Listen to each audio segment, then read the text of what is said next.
걸그룹 피프티피프티의 소속사와의 분쟁은 이제 연예계만의 일이 아닙니다.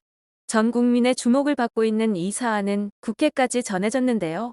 9월 8일 한덕수 국무총리는 국회 교육, 사회, 문화 분야 대정부 질문에서 국민의힘 이용 의원의 피프티피프티 전속계약 분쟁 문제와 관련해 재발 방지를 위한 대책을 검토하고 있다며 유사 피해 사례를 조사하고 연내에 관련 표준계약서 기준 등을 개정할 계획이라고 밝혔습니다.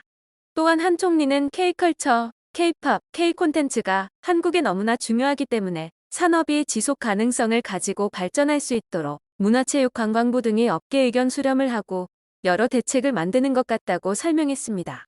이어 무료 법률 지원도 강화하고 공론화를 통해 추가 제도 개선 방안도 검토할 것이라고 덧붙였습니다. 이 의원은 중소연예기획사 소속 대중문화예술인에게 외부 세력이 접근해 일명 멤버 빼가기를 하는 문제가 공공연하게 지속됐다고 지적했는데요. 이에 한 총리는 멤버를 빼가거나 예술가가 만든 콘텐츠를 제대로 보호받지 못하고 불법 유통되는 등의 문제는 궁극적으로 우리 미래 먹거리인 콘텐츠 산업을 굉장히 죽이는 요인이 될 수 있다고 강조했습니다. 앞서 전홍준 대표가 피프티 방지법 제정 관련으로 의견을 내기 위해 국회에 갔다는 이야기도 온라인 커뮤니티에서 전해졌었는데요. 법이 나올 정도면 정부에서는 현재 이 사안에 대해서 템퍼링으로 사실상 규정한 거나 마찬가지라는 여론이 모아지고 있습니다. 국내에서는 이제 더 이상 활동이 어려워진 듯한 피프티 멤버들은 아마 이렇게 될 것까지 염두에 두었을 확률이 큽니다. 때문에 60개에 달하는 상표권을 몰래 등록했고 이를 바탕으로 해외에서의 활동에 주력할 것이라는 추측이 이어지고 있는 것인데요. 하지만 이러한 그들의 계획에 대부분의 여론은 오만방자한 발상이라고 이야기합니다. 멤버들 각자가 특출난 점이 하나도 없는데 해외 활동에서 무엇을 어필할 것이냐는 것이죠. 노래를 아주 잘하는 것도, 춤을 빼어나게 잘 추는 것도, 외모가 다른 아이돌에 비해 빼어난 미모를 자랑하는 것도 아닌데 대체 어떠한 점에서 자신감을 갖고 있다는 것인지 모르겠다는 반응이 대다수인데요. 그러면서 큐피드 같은 노래로 다시 한번 도약하겠다는 생각을 갖고 있는 것이라면 더더욱 근거 없는 자신감이라며 비난을 이어가고 있습니다. 다음 노래가 또 다시 큰 인기를 얻을 것이라는 보장도 없으며 그 어느 나라보다 표절로 예민한 미국에서 표절 시비에 여러 번 오르고 이번 큐피드에서도 가사를 3군데밖에 수정한 게 없는 안성일 대표의 실력으로 어떤 좋은 노래를 만들어낼 수 있을까요? 그럼에도 피프티피프티가 빌보드 차트에 오르며 승승장구할 수 있었던 것은 어트랙트와 전홍준 대표의 힘이 컸습니다. 그런데 이제 그러한 전홍준 대표도 없이 어떻게 미국에서 치열한 경쟁을 하겠다는 것일까요? 어트랙트에서 모든 전략 방향을 수립했고 이제 그 계획에 따라 라디오 프로모션도 종료하며 순위가 자연스럽게 내려가고 있습니다. 만약 본래 계획대로 진행되었다면 빌보드 차트 입성 때부터 멤버들 모두 미국, 현지에서 활동하며 멤버 개인별로 인지도를 올리고 곧바로 앨범을 발매하며 시너지 효과를 얻을 수 있었을 것입니다. 그 당연한 절차를 시행하지 못한 것은 갑작스럽게 걸어온 멤버들의 전속계약 해지 소송이었죠. 예정되었던 대로 영화 바비 OST의 뮤직비디오를 찍고 해당 곡으로 또다시 프로모션을 돌리며 활동을 이어갔으면 제2의 큐피드가 되었을지도 모릅니다. 연달아 대성공을 하며 어쩌면 멤버들이 예정보다 빠른 정산을 받았을지도 모를 일입니다.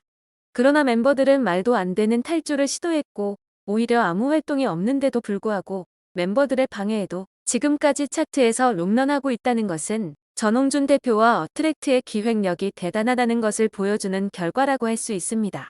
특히 이들의 행보를 대중들이 더욱 괘씸하게 생각하는 것은 큐피드라는 곡 하나의 성공으로 소속사를 배신했다는 것입니다.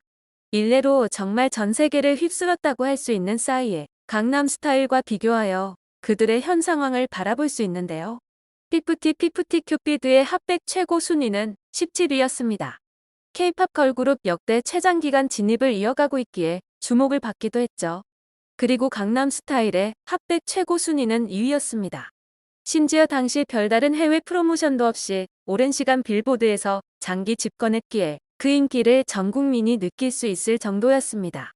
지금보다 유튜브에 영향이 적었던 당시 10억 뷰를 돌파했을 정도로 북미뿐만 아니라 전 세계에서 인기를 얻었다고 할 수 있습니다.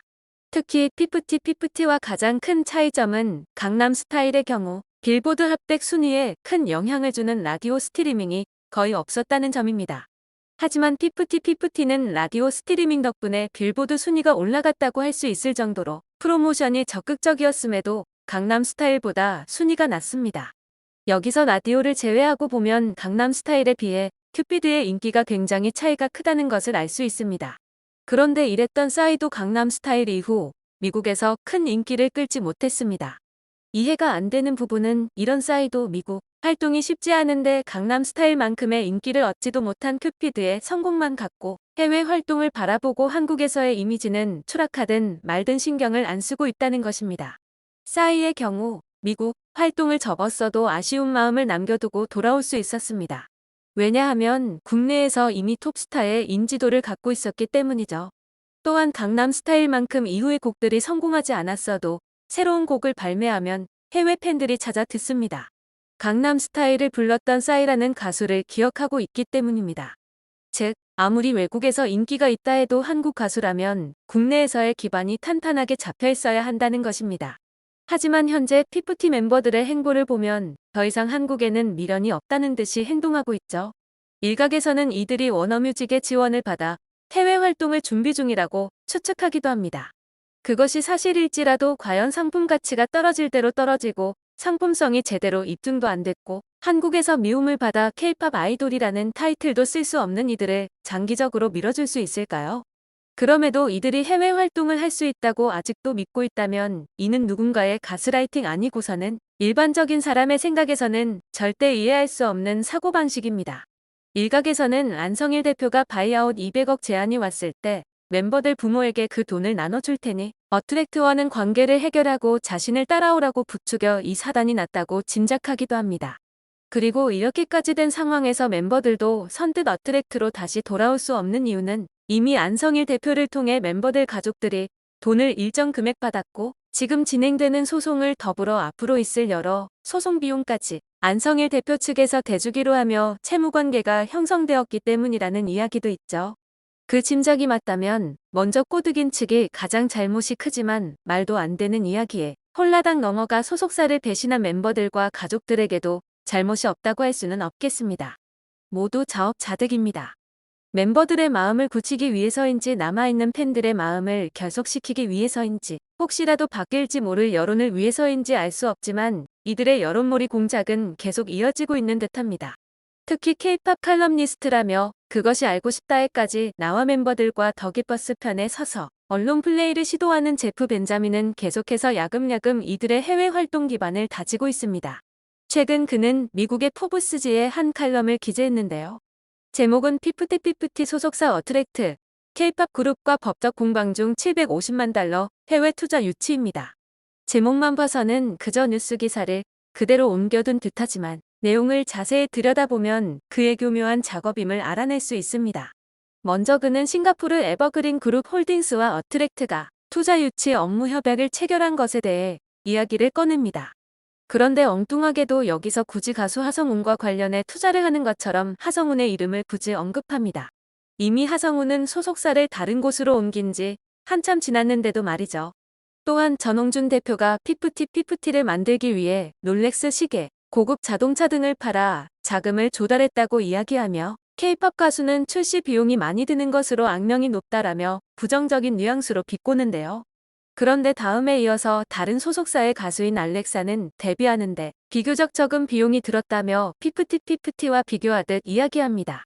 마치 쓸데없는 돈을 많이 투자했다는 듯이 이야기하며 대표의 능력이 부족해 보이도록 말입니다. 그러면서 피프티 멤버들이 현재 전속계약 해지 소송을 한 이유에 대해서는 열거하면서 가처분 신청이 기각된 것에 대해서는 별다른 언급이 없습니다. 그리고 마지막에는 멤버들이 팬들에게 자필 편지를 보냈다고 하며 우리 음악을 보호하기 위해 소속사와의 관계에서 강요된 잘못을 바로잡아주세요. 믿을 수 있는 환경에서 진정한 아티스트로서 활동을 이어가고 싶다 라고 썼다고 내용을 전하며 교묘하게 멤버들이 피해자인 듯 보이게 내용을 적었습니다. 누군가 이 기사로 현 상황을 처음 접한다면 소속사가 활동을 하고 싶어하는 멤버들을 억압하고 말도 안 되는 이유로 붙잡아두면서 투자를 받아 돈놀이를 하려는 파렴치한 가해자로 보일지도 모르겠습니다. 제프 벤자민은 더기버스 직원들로부터 멍청이 소리를 들어도 그 회사를 위해 일하기로 결심한 듯합니다. 이렇게 해외의 여론까지 조작하면서 국내 온라인 커뮤니티를 중심으로 여론몰이도 이어지고 있습니다. 한 네티즌은 자신이 아이 키우는 엄마라며 멤버들은 골방에 틀어박혀 세상의 질타 속에 울고 있을 거다. 이제 겨우 20살 남짓한 애들이다. 새로운 걸그룹도 만든다면서 멤버들에게 자유를 줘라. 불쌍한 아이들의 미래만은 꺾지 말아달라라고 이야기합니다. 이 네티즌의 글이 주작일지라도 실제로 이런 생각을 갖고 있는 사람 또한 분명히 있을 것입니다. 이들에게 20살 남짓한 멤버들의 배신은 미래고 환갑을 바라보는 대표의 살신성의는 장난인가 라고 묻고 싶습니다. 가만히 있었으면 충분히 대표의 역량으로 더 높은 곳을 향해 갔을 것이고 지금보다 더 높은 꿈을 바라볼 수 있었을 것입니다. 그 모든 것을 망친 것은 과연 누구일까요? 끝까지 가보기로 한 것인지 이제 인지대도 내고 항고소송도 본격적으로 이루어질 예정인데요. 한 명이라도 이 진실을 어서 깨닫고 전홍준 대표를 더불어 어트랙트의 직원들을 괴롭히는 것을 그만두었으면 하는 바람입니다.